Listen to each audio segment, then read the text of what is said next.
And welcome to YouTube channel YRS class में एक बार फिर से आप सभी लोगों का बहुत बहुत स्वागत है। दोस्तों, हम पढ़ रहे हैं क्लास 10 विषय गणित में मनोहर रे से प्रश्नावली वंशी पढ़ रहे हैं। प्रश्नावली वंशी में इसके पहले के वीडियो में मैंने आपको प्रश्न नंबर 1 प्रश्न नंबर 2 अच्छे तरीके से बता दिया था।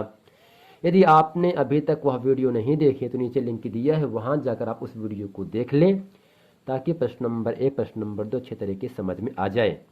आइए दोस्तों, आप चलते हैं प्रश्न नंबर 3। प्रश्न नंबर 3 आपके सामने कह रहा है, सिद्ध कीजिए कि 3 + 2√5 3 + 2√5 एक अपरिमेय संख्या है। आपको मैंने दोस्तों बताया था, अपरिमेय संख्या सिद्ध करने के लिए उसे मानना पड़ता है परिमेय संख्या। तो यहां हम मानेंगे, इसके हल में लिखेंगे माना 3 + 2√5 एक परिमेय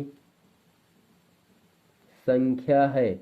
दोस्तों, हमेशा जब अपरिमेय संख्या आपको सिद्ध करने के लिए कहे ना, तो उस अपरिमेय संख्या को आपको मानना है परिमेय संख्या। और आपको याद है, जो परिमेय संख्याएं दोस्तों होती हैं उसे लिखा जाता है P/Q के फॉर्म में लिखा जाता है। जहां P और Q क्या है, यहां पर लिखेंगे जहां P और Q दो पूर्णांक है और Q का मान 0 के बराबर नहीं है। अब दोस्तों, मैंने आपको क्या बताया, हमेशा बाएं पक्ष में अपरिमेय संख्या बचाना है, बाकी सब कर देना है पक्षांतर।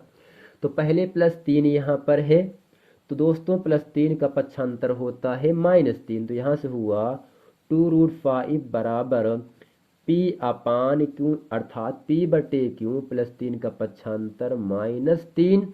अब दोस्तों √5 के साथ में 2 गुणे में है, आ जाएगा भाग में, तो इसलिए √5 बराबर P/2Q -3/2। अब दोस्तों करते क्या है, चूंकि P/2Q -3/2 एक परिमेय संख्या है, परंतु √5 एक अपरिमेय संख्या है। चूंकि कभी भी अपरिमेय संख्या परिमेय संख्या के मान के बराबर नहीं होता है, तो नीचे क्या लिखेंगे दोस्तों, चूंकि √5 एक अपरिमेय संख्या है, एक अपरिमेय संख्या है, परंतु P/2Q -3/2 एक परिमेय संख्या है। अब दोस्तों करते क्या है, चूंकि कभी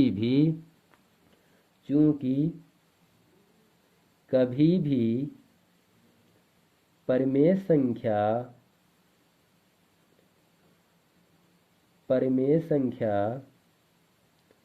अपरिमेय संख्या के बराबर नहीं होता है। अपरिमेय संख्या के बराबर नहीं होता है। दोस्तों, बराबर ना होने का निशान क्या है, √5 बराबर ना होने का निशान, ये बराबर कर दो और बीच से फाड़ दीजिएगा। तो यहाँ क्या है, P/2Q -3/2 दोस्तों 2 हो गया। अब करते क्या है, मैंने इसे पूरा क्या माना था, 3 + 2√5 को एक परिमेय संख्या, लेकिन निष्कर्ष दोस्तों यहाँ से निकल रहा है, अपरिमेय संख्या परिमेय संख्या के बराबर नहीं होता है। क्या होता है दोस्तों, नहीं होता है। तो नीचे लिखेंगे अतः हमारी मानी गई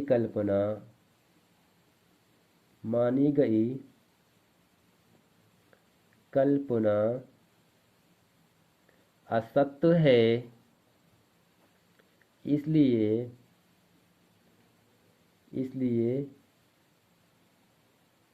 सिद्ध होता है कि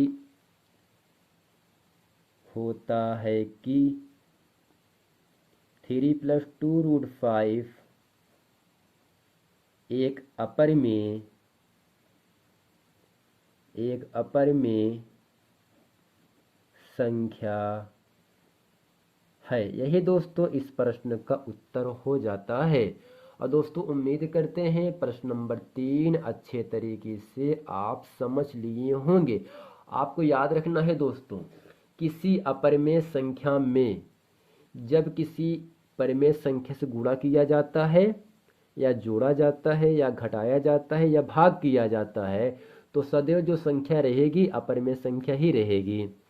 यानी अपरिमेय संख्या में किसी परिमेय संख्या से गुणा, जोड़ या घटाना या भाग करने पर सदैव संख्या ही अपरिमेय संख्या रहती है। दोस्तों ये था प्रश्न नंबर 3, अच्छे तरीके से आप समझ गए होंगे।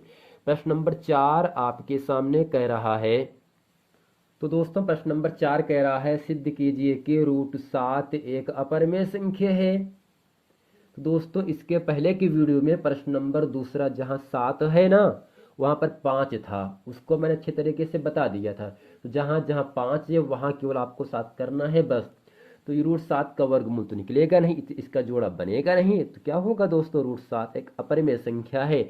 और अपरिमेय संख्या को हल करने के लिए मैंने क्या बताया था, उसे मानना पड़ता है परिमेय संख्या। क्या मानना पड़ता है दोस्तों, परिमेय संख्या। तो यहाँ मानेंगे माना, क्या मानेंगे, माना √7 एक परिमेय संख्या है, इसलिए √7 बराबर p/q, जहाँ p और q दो पूर्णांक हैं। p को अंश और q को हर कहते हैं और कभी भी परिमेय संख्या में बट्टे की संख्या 0 नहीं होता है। तो यहाँ लिखेंगे p और q दो पूर्णांक हैं। क्या है दोस्तों, दो पूर्णांक हैं और q का मान कभी भी 0 के बराबर नहीं होगा। अब दोस्तों इस रूट को हटाने के लिए हम करते हैं दोनों पक्षों का वर्ग। यहाँ लिखेंगे दोनों पक्षों का वर्ग करने पर अब दोस्तों क्या होगा, √7 का होल स्क्वायर बराबर p/q का होल स्क्वायर। तो वर्ग से वर्गमूल कट जाता है दोस्तों, केवल 7 बचा बराबर p² बटे q²। हर में q की घात 2 है तो इसे लिख सकते हैं 2 बार। तो 7 बराबर p² बटे q गुणे q। एक q से हम 7 में गुणा कर देंगे तो यहाँ मिलेगा आपको 7q बराबर p² बटे q। अब दोस्तों ये समझिएगा आप, जब q का मान 1 रखेंगे तो 7 × 9 7, 2 7 दूनी 14, 3 7 21, यानी जो आपका 7q है ना एक पूर्णांक है, परंतु p² बटे q में कोई संख्या उभयनिष्ठ नहीं है, कोई संख्या मिल नहीं रहा है। हमेशा याद रखना है पूर्णांक उभयनिष्ठ गुणनखंड के मान के बराबर नहीं होता है। तो नीचे लिखेंगे चूंकि 7q एक पूर्णांक है परंतु p² बटे q में कोई उभयनिष्ठ गुणनखंड नहीं है, इसलिए 7q का मान बराबर नहीं होगा p² बटे q के। अब दोस्तों करते क्या है, यहाँ से तो नीचे लिखेंगे अतः हमारी मानी गई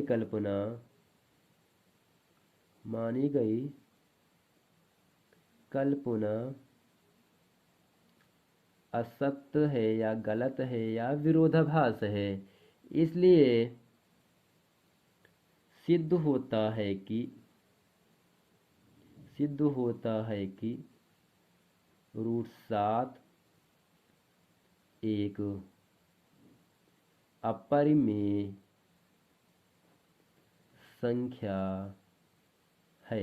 यही दोस्तों प्रश्नावली वंशीय का प्रश्न नंबर 3 और प्रश्न नंबर 4 था। और दोस्तों हम और हम ये उम्मीद करते हैं कि यह वीडियो आप लोग अंत तक ज़रूर देखेंगे ताकि प्रश्न नंबर 1 से लेकर 4 तक अच्छे तरीके से पूरे प्रश्नों का हल आप लोगों को समझ में आ जाए। दोस्तों, यदि आपने अभी तक हमारे चैनल पर नए हैं तो इसे आप सब्सक्राइब कर लें हमारे चैनल को, ताकि इस तरह के आने वाला नेक्स्ट वीडियो आप लोगों तक चैप्टर वाइज मिलता रहे। दोस्तों, मिलते हैं नेक्स्ट वीडियो में, तब तक के लिए थैंक यू।